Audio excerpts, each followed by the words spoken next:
요한복음 7장 말씀을 보겠습니다. 요한복음 7장 말씀을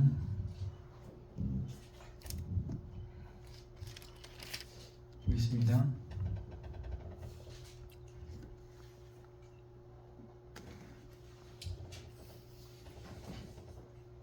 음, 32절 31절 32절 두 절을 읽겠습니다. 무리 중에 많은 사람이 예수를 믿고 말하되 그리스도께서 오실지라도 그 행하실 표적이 이 사람이 행한 것보다 더 많으랴 하니 예수에 대하여 우리가 분하여오는 것이 우리가 수군거리는 것이 바리새인들에게 들린지라. 대제사장들과 바리새인들이 그를 잡으려고 아랫사람들을 보내니. 아멘. 예수께서 이 세상에서 가르치실 때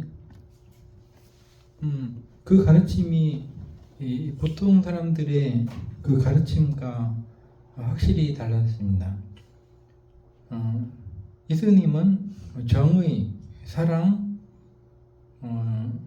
희생, 온유, 예수님의 그 가르침은 마태복음 5장 산상에서 가르치신 말씀 속에도 우리가 잘 볼 수 있습니다. 누가 너에게 억지로 오리를 가게 하거든 심리를 가지고 오른뺨을 때리거든 왼뺨도 돌려야 되고 이런 그 여러 말씀들 속에 예수님의 어떤 그 화평과 어떤 그런 가르침들이 녹아 있습니다. 그러나 당시 사람들은 성전에서 예수님이 가르치시는 정의와 사랑보다는 11조를 어떻게 내야 되고 제사를 어떤 식으로 드려야 되고 하는 것, 그 형식적인 것에 을 가르치고 있었습니다. 예수님이 가르치실 때 예수님의 말씀을 가르치지 못하게 한 사람들이 32절에 있습니다. 예수님의 말씀을 좋아하는 사람들이 많았는데 32절에 보니까 바리새인들과 대제사장들은 이 사람들은 교회에 이미 기득권을 가지고 있는 기득권이라고 얘기하죠. 사람들입니다. 성전에서 이렇게 그 권력을 행사하는 사람들입니다. 그들의 그 삶의 그 물질적인 문제도 성전에서 해결이 되겠죠.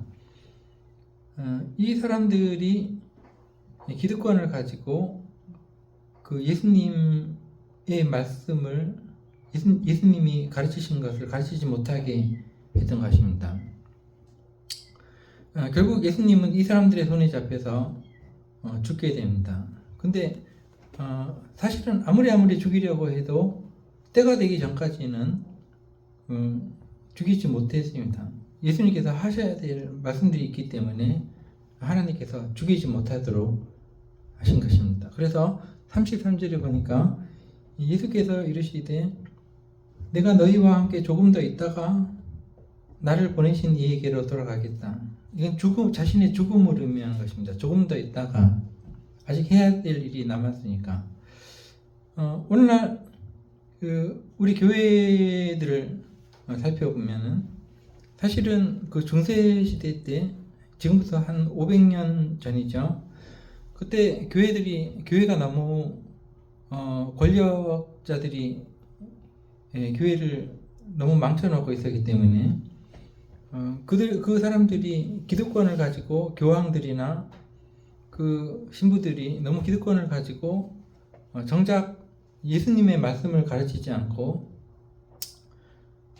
어떻게 신앙생활을 할 것이냐, 어떻게 교회 생활을 할 것이냐를 사람들에게 가르친 일로 시간을 보내고 있었습니다. 정작 중요한 것은 놓쳐버리고 있었다는 것이죠. 그래서 일단에 여러 그 신부들이 우리가 변해야 된다. 기득권을 내려놓고 우리가 다시 처음부터 다시 시작해야 된다. 내려놓자 이렇게 한 것이 받아들여지지 않았기 때문에 신부였던 마르틴 루터와 기타 사람들이 신부복을 내려놓고 따로 교회를 세워서 오늘날 우리 장로교회라든지 감리교회, 루터교회 이런 개신교들이 생겨난 것입니다. 그러나 우리도 자유로울 수 없는 것이 시간이 지나면서 우리 개신교회들도 정작 가르치고 행해야 될 예수님의 말씀, 정의, 사랑 그런 것들을 가르치지 않고 교회의 기득권을 행사하는 사람들이 교회를 엉뚱한 곳으로 몰아가게 되었습니다. 오늘도 역시 마찬가지로 교회를 자녀에게 물려주는 세습 문제라든지 또 교회가 여러 가지 행하는 세상 사람들이 보기에도 좋지 않은 불법적인 것들 이런 것들을 버젓이하면서도 마치 자신들이 참 교회라는 듯이 그렇게 하는 세상이 되었습니다. 얼마나 교회가 사람들에게 우습게 보이고 교회가 도대체 뭐 하는 것이냐라는 그런 어떤 그 질문을 받게 합니다. 사실 우리도 마찬가지입니다. 우리도 역사가 20년이 훨씬 지났죠. 우리가 여기서 정말 가져야 될 것들이요. 사랑, 하나님의 사랑을 실천하고 정의롭고 또 희생하고 용서하고 이런 것들을 추구하고 가르치지 않고 모여서 우리 자신의 개인의 이익들만 추구하고 자기의 어떤 그 입지, 권력, 어떤 그 기득권 이런 것들을 지키는데 몰두한다면은 우리는 예수님을 잡아서 죽인 이 바리새인들과 대제사장들과 다름이 없다라는 것이죠. 그래서 만약에 우리가 우리 교회에 이미 오래 있어서 직분을 받은 여러분들이 자신의 기득권을 내려놓지 않는다면 우리 교회는 발전을 할 수가 없습니다. 사람들에게 찾아오는 사람들에게나 주변 이웃들에게 참된 가르침을 전할 수가 없기 때문에 그렇습니다. 우리가 희생적으로 예수님의 희생을 본받아서 본받아야지. 우리가 초대교회가 가장 행복한 교회라고 얘기하죠. 시간이 지나면 변질이 되거든요. 초대교회는 사람들이 자기의 어떤 모든 기득권을 내려놓고 모든 그 재산을 자기 것이라고 하지 않고 모아서 필요한 사람들에게 나눠주면서 그렇게 했던 것이 초대교회입니다. 근데 오늘날은 전혀 반대가 되어서 돈 많은 사람들은 헌금을 함으로써 그 어떤 기득권을 얻고 가난하고 또 힘이 없는 사람들은 항상 무시를 당하는 그러한 어떤 잘못된 그 교회들이 되고 말았습니다. 그래서 오늘 우리가 그 예수님 이 말씀을 전하지 못하게 한 이 바리새인과 대제사장들이 버티고 있는 2000년 전에 예루살렘 성전을 생각하면서 우리는 그렇지 말아야 되겠다. 그래서 우리는 여기서 우리가 돈 버는 것도 아니잖아요. 그렇게 한다고 해서 우리가 무슨 권력을 얻어가지고 뭐 잘난 체 하는 그런 것도 아니잖아요. 그렇죠?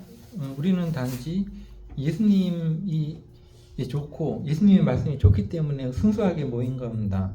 그래서 이 예수님의 가르침과 하나님의 어떤 그 신성한 성품에 동참하면서 우리가 어차피 아직은 큰 교회가 아니니까 작은 교회일수록 쉬운 겁니다. 그렇게 해서 여러분들과 제가 여기가 세상보다 못한 세상과 같은 그런 싸움터가 되지 않도록 교회들이 싸움터가 될 수가 있습니다. 교인들이 싸우면은 세상 사람들도 혀를 내두른다 그럽니다. 못 말리면서. 그러니까 그런 교회가 되지 않도록 우린 항상 우리 자신을 돌보고 항상 어떤 기득권을 내려놓고 하나님의 성품에 참여해서 조금 손해봐도 희생하고 양보하고 그렇게 하는 모습을 보여줄 수 있는 그러한 교회가 되었으면 좋겠다 라는 생각을 가지고 이 말씀들을 보았습니다. 기도하겠습니다.